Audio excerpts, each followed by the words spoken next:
தொப்பூர் அபாயகரமான வளைவுகள் பாருங்கள் தான். நாங்கள் தினம் தினம் இந்த வழியாக தான் போயிட்டு வந்துட்டு நம்ம ஏன்னா ஊர் இந்த பக்கம் இருக்கிறதுனால நாங்கள் டெய்லியுமே போகிறோம் வரோம். நமக்கே பயமாக இருக்குது, ரெகுலராக போயிட்டு வந்தவங்களுக்கே பயமாக இருக்குது. இப்போ நடக்கிற விபத்துக்களை பார்த்தா இதுதான், இதிலிருந்து அபாய வளைவுகள் தான். இதுக்கு என்ன காரணம்னே தெரியல. விபத்துக்கள் மிக அதிகமாக இப்போ சமீப காலமாக மிக அதிகமாக நடந்துகிட்டே இருக்குது.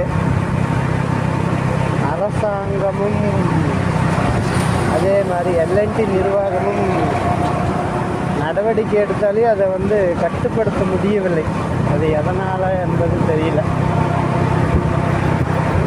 ஒரு நாளைக்கு குறைஞ்சபட்சம் 3 வண்டி 4 வண்டியாச்சும் கவருது.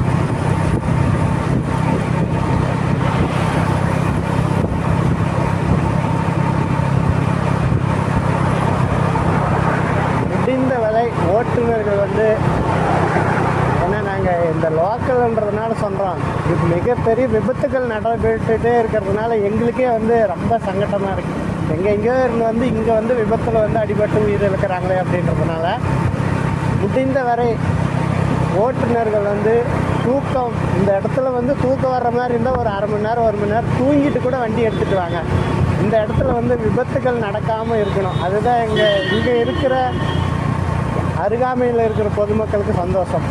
எங்கள் ஊரில் இவ்வளோ விபத்து நடக்குது அப்படின்றது மிகப்பெரிய வருத்தம். அதுக்கு ஓட்டுநர்களும் ஓரளவுக்கு ஒத்துழைச்சி தூக்கம் வந்தால் இந்த இடத்துல ஒரு அரை மணி நேரம் ஒரு முன்னாடியே கூட ஒரு அரை மணி நேரம் 1 மணி நேரம் தூங்கிட்டு மூஞ்செல்லாம் நல்லா கழுவிட்டு டீ சாப்பிட்டு கொஞ்சம் நல்லா தெளிவாக எடுத்துகிட்டு வாங்க வண்டியை. நம்ம உயிர் தான் முக்கியம். அரை மணி நேரம் 1 மணி நேரன்றது முக்கியம் கிடையாது. நம்ம உயிர் போய்விட்டால் நம்ம குடும்பம் எவ்வளவு இன்னல்களை சந்திக்கும் என்பது நம் உயிரிழந்தவர்களுக்கு தெரியாது, அந்த குடும்பத்தில் இருப்பவர்களுக்கு தான் தெரியும். அந்த காரணத்தினால் முடிந்தவரை ஓட்டுநர்களும் மிக ஜாக்கிரதையாக இந்த வழியில் ஓட்டி வருமாறு பணியோடு கேட்டுக்கொள்கிறோம்.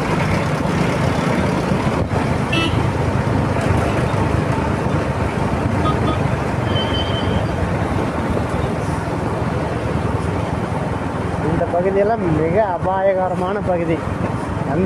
ஒரு நாளைக்கு 1 வண்டி 2 வண்டி இந்த பாலத்தில் குட்டிக்காரனை அடிச்சுட்டே தான் இருக்குது. பாருங்கள் விபத்து பாருங்கள். என்ன கட்டடம் கட்டினாலும் எது கட்டினாலும் அடிச்சுட்டே தான் இருக்குது வண்டி.